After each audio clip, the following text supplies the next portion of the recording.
You've heard the name, the Great One.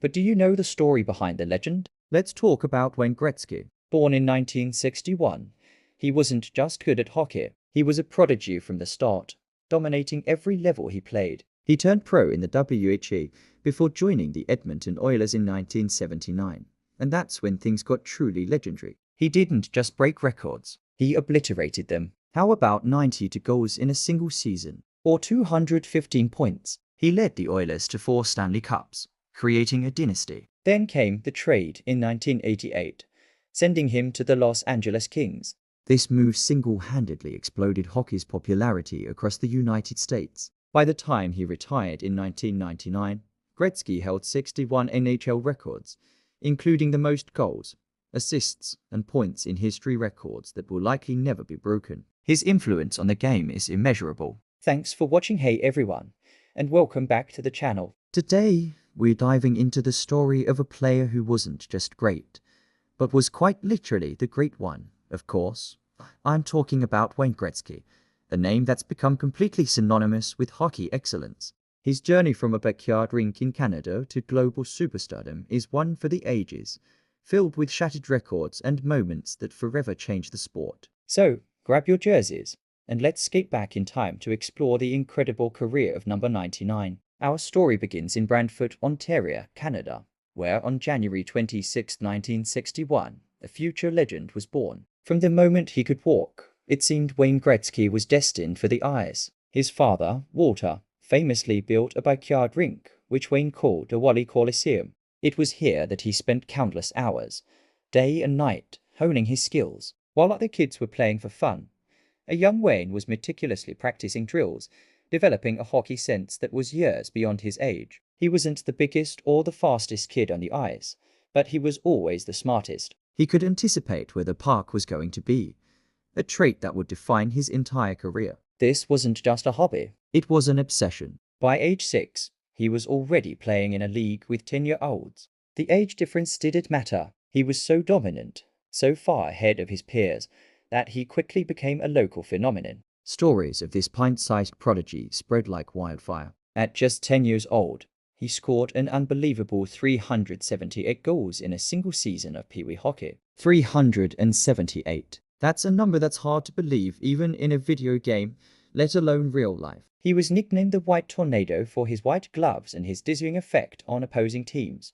It was clear to everyone who watched him that this was no ordinary talent. This was something the hockey world had never seen before. As a teenager, Gretzky continued to dominate. Playing junior hockey, he routinely put up staggering numbers, further solidifying his status as the next big thing. The professional leagues were calling, and at just 17 years old, he made the jump. But interestingly, his pro career didn't start in the NHL. Instead, he signed with the Indianapolis Racers of the rival league, the World Hockey Association, or WHA. In 1978, his time in Indianapolis was incredibly brief, lasting only 8 games. The team's owner knew he had a once-in-a-lifetime asset, but also knew his franchise was struggling financially. In a move that would alter hockey history, he sold Gretzky's contract to the Edmonton Oilers, who were also in the WHA at the time. This was the perfect fit. The following year, in 1979, the WHA folded, and 4 of its teams,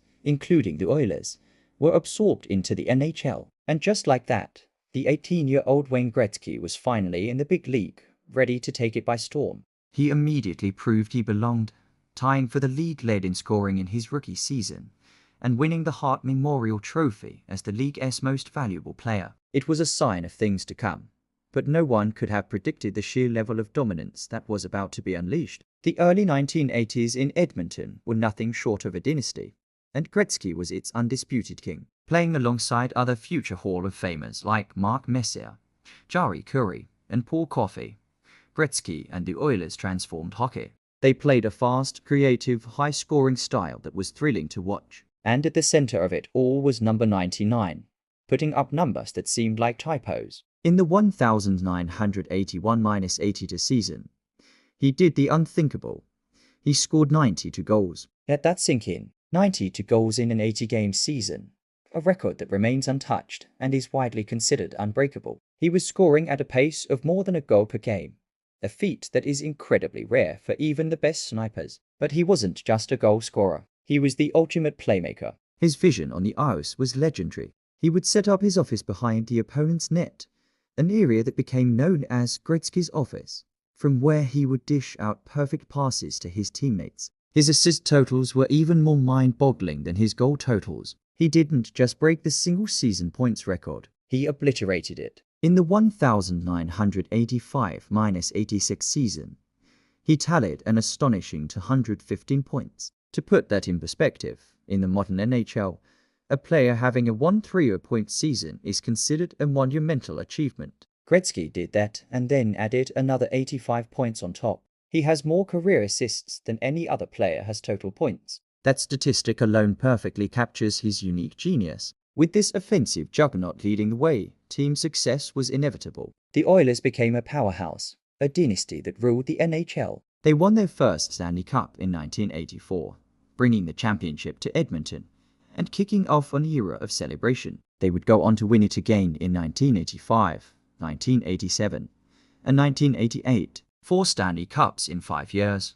For hockey fans in Edmonton, it was a golden age, a time of legendary players and unforgettable victories, all orchestrated by their captain, the Great One. He was on top of the hockey world, an icon in Canada and a household name across the sport. And then came the trade on August 9, 1988.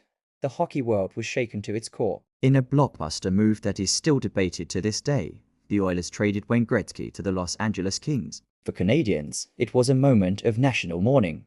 Their hero, their national treasure, was leaving. But for the NHL and for hockey in the United States, it was a game-changer. Gretzky's arrival in Los Angeles single-handedly made hockey cool in non-traditional markets. Suddenly, celebrities were flocking to Kings games, and media coverage exploded. He put hockey on the map in Southern California and sparked a wave of interest across the Sunbelt states. The league expanded to places like Anaheim, San Jose, and Florida, a direct result of the Gretzky effect. His impact on the ice in LA was immediate. He continued his scoring prowess, and in 1993, he led the Kings on an improbable run to the Stanley Cup final. Although they lost, the journey captivated the city and cemented hockey's place in a new market. It was during his time with the Kings that he broke Gordie Howe's long-standing record to become the NHL's all-time leading scorer. He would later have brief stints with the St. Louis Blues and finally, the New York Rangers, where he played his final games.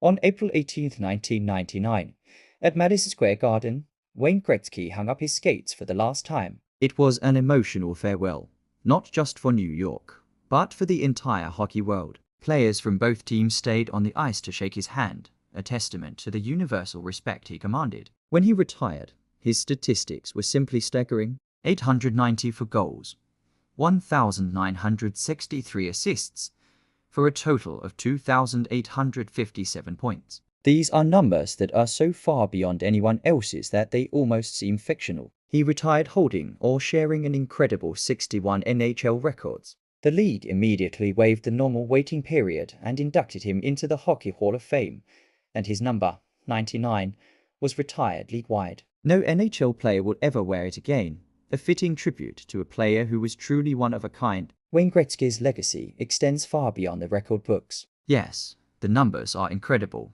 but his true impact lies in how he changed the game. He elevated hockey from a Canadian pastime to a global sport. He inspired a generation of players, not with brute force, but with intelligence, creativity, and an unparalleled understanding of the game. He proved that you didn't have to be the biggest or strongest player to be the best. His famous quote, "I skate to where the puck is going to be, not where it has been," encapsulates his genius. It was this vision, this hockey IQ, that set him apart. He wasn't just playing the game, he was thinking it on a different level. His influence is still felt today. The fast-paced, skill-oriented style of modern hockey is a direct descendant of the game played by Gretzky and his Oilers. He changed what was possible, not just on a score sheet, but in the growth and popularity of the sport itself. From that backyard rink in Brantford to the bright lights of Los Angeles and New York, Wayne Gretzky's career was a masterclass in excellence. He was more than just a hockey player. He was an artist, an ambassador, and forever, the Great One. Thanks so much for watching, everyone. What's your favorite Wayne Gretzky moment? Let me know down in the comments. If you enjoyed this look back at a hockey legend, Make sure to hit that like button and subscribe for more stories from the world of sports. We'll see you in the next one.